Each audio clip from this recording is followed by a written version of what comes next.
Have you ever wondered if there's like a hidden pattern to history?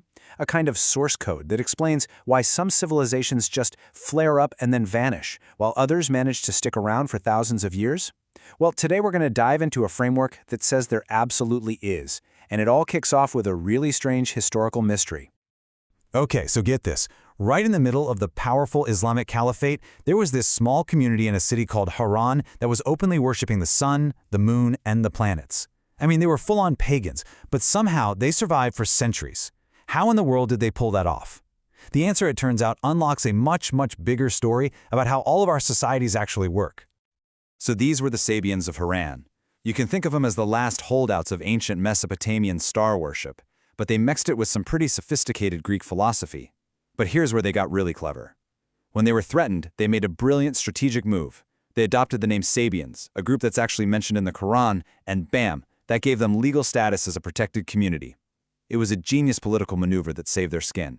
But what allowed their worldview, their whole way of seeing reality, to endure? Well, that goes way deeper than just a name change. You see, their true secret, the reason their culture persisted for so long, isn't just about that clever name change. It's tied to a fundamental code, a set of deep operating systems that have been powering human societies since the very beginning. So what is this code? Well, it's built on three core engines, these hidden forces that pretty much determine whether a society is going to innovate, stabilize, or just completely fall apart. These engines are basically different ways of organizing reality.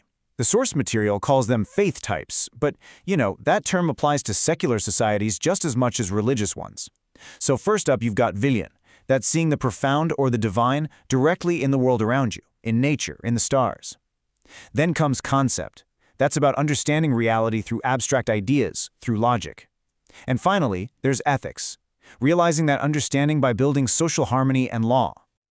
All right, let's break these down and really dig into what makes each of these engines tick. Now this is where it gets really interesting, because this slide kind of maps these big societal modes right onto our own brains. Vision-based worldviews, like the ancient Sumerians or our friends the Sabians, are all about direct perception, seeing the divine in the stars. It's super visual, it's intuitive, you could almost call it a right hemisphere activity. The goal is to get in sync with the cosmos. Then you have concept-based systems, like Greek philosophy or modern science. That's all about logic and abstract ideas. More of a left hemisphere thing, right? The goal there is to find some kind of universal truth. And finally, ethical systems, like the Abrahamic religions or Confucianism, they need what you might call prefrontal integration, blending our reason and our emotion to build a society that's stable and just. So these three engines, they don't just exist in a vacuum. You could say that the story of history is really the story of humanity shifting its focus from one of these to another, and that has created this dramatic evolution in how we organize our world. Let's just walk through the timeline and see how this plays out. For most of early history, the world ran on vision.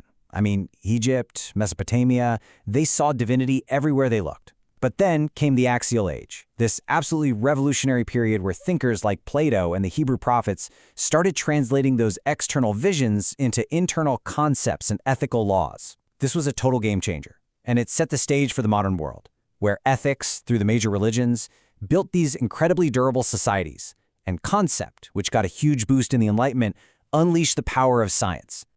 And this brings us to the most crucial point. The balance between these engines, it isn't just an academic detail. It's the literal formula that determines a civilization's fate. And this just illustrates the trade-offs perfectly. A society running purely on vision might have this incredible, explosive surge of art and myth, but it often lacks the structure to actually last. A concept-dominant culture, like ancient Greece, can produce unbelievable philosophy and science, but it can be really unstable politically.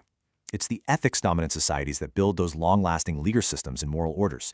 But the real sweet spot, the Holy Grail, that's when you find a dynamic balance of all three. This chart just makes it crystal clear, doesn't it? On one hand, you have the rapid, brilliant, but often short-lived burst of a vision-dominant culture. And on the other, you have the steady, enduring, but maybe slower to innovate power of an ethics-dominant one, like Confucian China. One burns incredibly bright and fast. The other provides this slow, consistent heat that can last for centuries. So, here's the bottom line. The most successful, the most resilient, the most adaptive civilizations are the ones that manage to keep all three of these engines running in harmony. Vision provides that creative spark. Concept gives that spark a structure and turns it into knowledge, and ethics makes sure the whole system is stable enough to actually endure. Okay, but this framework isn't just about digging around in the past. It actually gives us a really powerful lens to look at our own global civilization right now and ask, where are we headed? As we face these just unprecedented global challenges, the suggestion here is that we might be on the cusp of a totally new synthesis, a new way of being that integrates the perceptive power of vision, the analytical clarity of concept, and the unifying force of ethics, but on a planetary scale, a kind of technological spirituality. Which, of course, leaves us with the ultimate question. In an age of artificial intelligence, global connection, and ecological crisis, we are being forced to rewrite our civilizational code. So, are we going to lean too heavily on concept and technology? Will we maybe rediscover a new kind of vision? Or will we have to forge a new kind of ethics to guide us? What will our future balance be?